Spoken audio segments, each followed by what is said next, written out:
La force symbolique de ce lieu, c'est aussi son implantation sur ces bords de Saône, qui draine le meilleur de la compétition culinaire mondiale, de la Coupe du monde des traiteurs à celle de la pâtisserie et du service en salle, du Bocuse d'or au concours de cuisine collective, le Gargantua.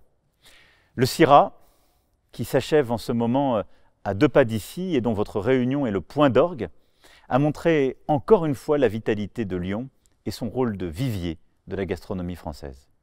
La tonalité de vos échanges était plus inquiète cette année, je le sais, et à l'heure où les professionnels de la restauration et de l'hôtellerie sont confrontés à une pénurie de main-d'œuvre, de hausse des prix de l'énergie et des matières premières, que la guerre en Ukraine fait cruellement sentir à vos métiers toutes ces conséquences, je voudrais vous renouveler mon soutien et vous réaffirmer fermement que le gouvernement sera à vos côtés pour défendre l'activité quotidienne, renforcer l'attractivité de la filière et vous aider dans cette période difficile.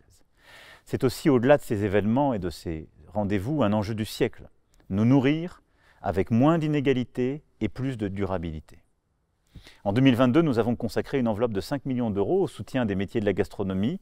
Nous élargirons nos efforts au premier semestre 2023 en élaborant une stratégie nationale pour remettre à plat nos politiques d'alimentation et tout aussi important, d'éducation à l'alimentation. Parce que oui, jouir d'une alimentation de qualité ne doit pas être le privilège d'une frange aisée. Il faut bien manger pour bien vivre. Et l'alimentation est le premier des médicaments.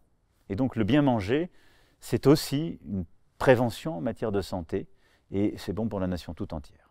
Enjeu de santé publique, de longévité, de lutte contre l'obésité, qui prospère hélas sur les inégalités sociales.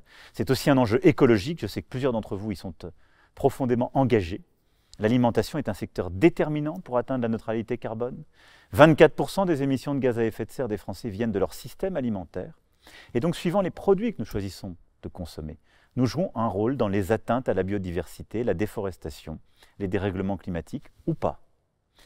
C'est aussi à l'aune de ces nouvelles problématiques que doit se réinventer notre cuisine. Et je sais que nombre d'entre vous, cher Alain, cher Thierry et bien d'autres, sont engagés sur ces sujets.